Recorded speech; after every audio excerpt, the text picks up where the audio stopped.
But the way in which the right hemisphere relates to depression is a little bit complicated, as you said. It seems to be to do with dominance of the right frontal cortex. So this is at the front of the brain on the right. And that can become, if you like, overbearing when there isn't enough counterbalance to it. And there are two kinds of counterbalance to the right frontal cortex. One is the left frontal cortex, clearly, but the other is the posterior cortex of the same hemisphere.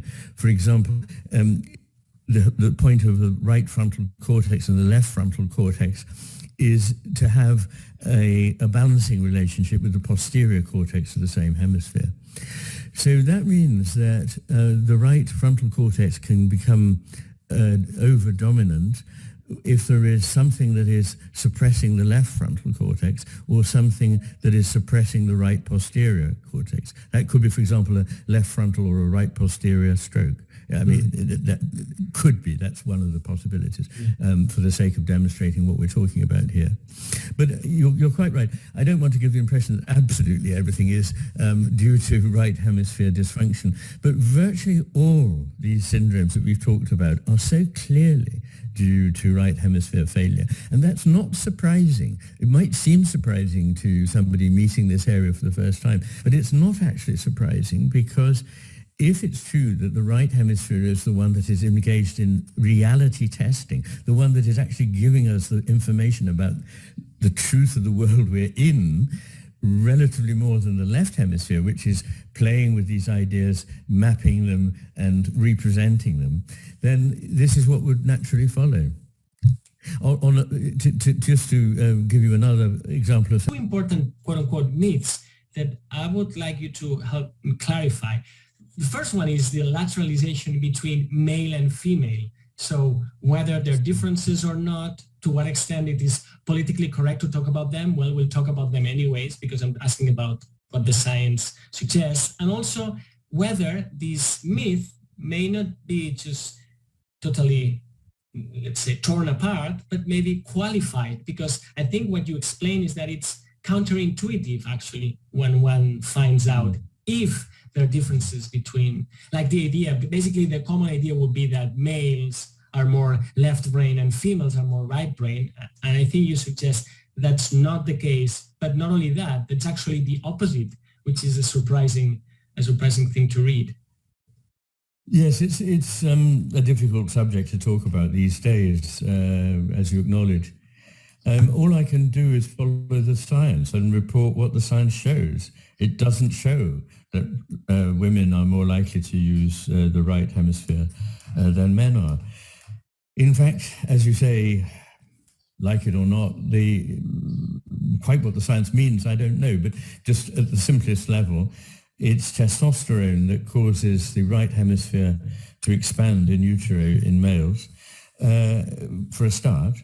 And I often say that the right hemisphere is larger than the left, which is broadly true, but that effect is much more powerfully contributed to by males in a 50-50 sample than it is by females. In fact, there's not much difference in females.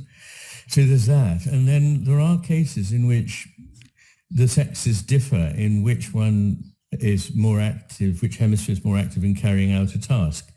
And I look at all of them without fear or favor. So when I look at the evidence about the difference between hemispheres in cases where perhaps men and women use different hemispheres to tackle a certain task, the difference is almost always that women use the left hemisphere where men use the right hemisphere. Now, it's difficult to know how to interpret that.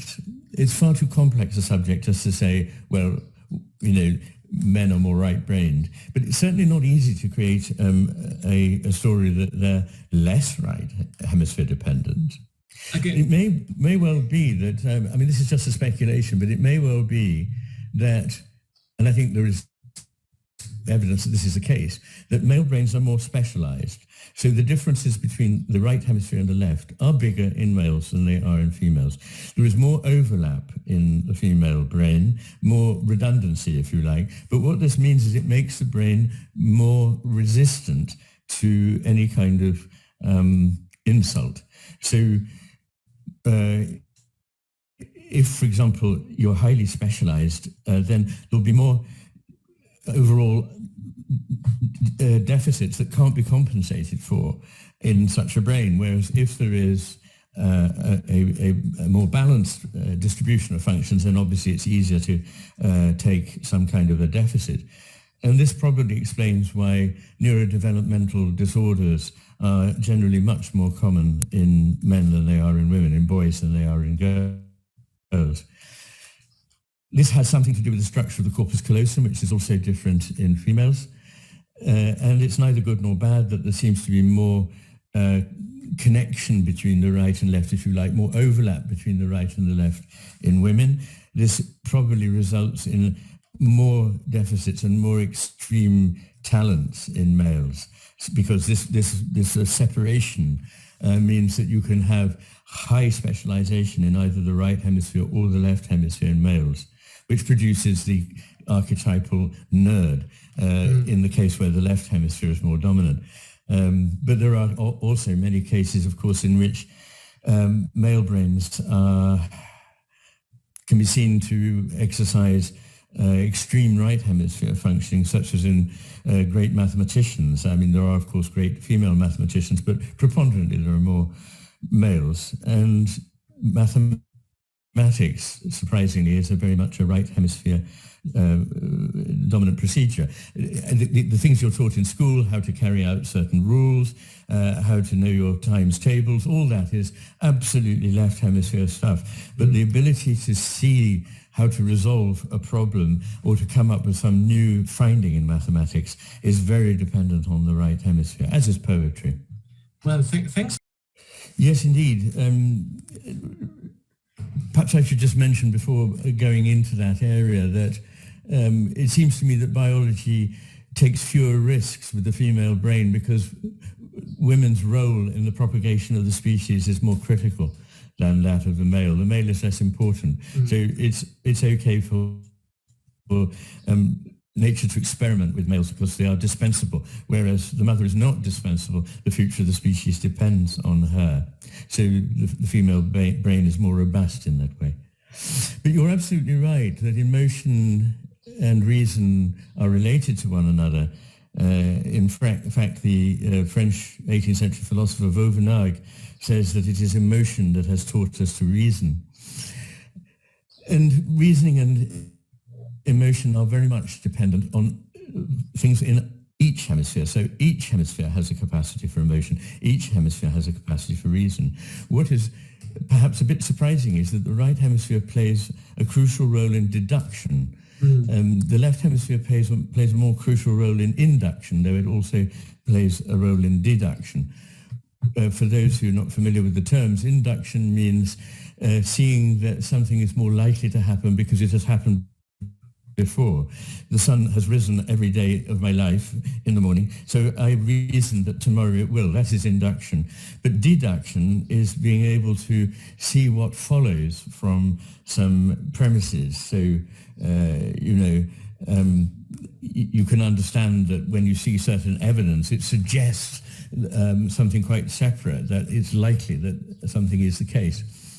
But in any case, the left hemisphere is not at all unemotional. It's very emotional in an unpleasant way. It's more beset with things like irritation, disgust, and anger. Anger is the most lateralized of all emotions, and guess what? It lateralizes to the left hemisphere.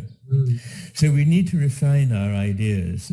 The left hemisphere is not necessarily better at reasoning than the right hemisphere. In fact, it's quicker at reasoning where all the elements in the problem or in the situation that's presented are familiar. So if the kind of situation is familiar, the way in which you have to reach a conclusion is familiar, the left hemisphere will do it more rapidly than the right. And there are a number of reasons for this. One is that the right hemisphere is more willing to entertain possible other outcomes, which slows it down very slightly. But in cases where one needs to think in a different way or the situation is atypical in a particular respect or more complex, the right hemisphere plays the crucial role in arriving at the conclusion.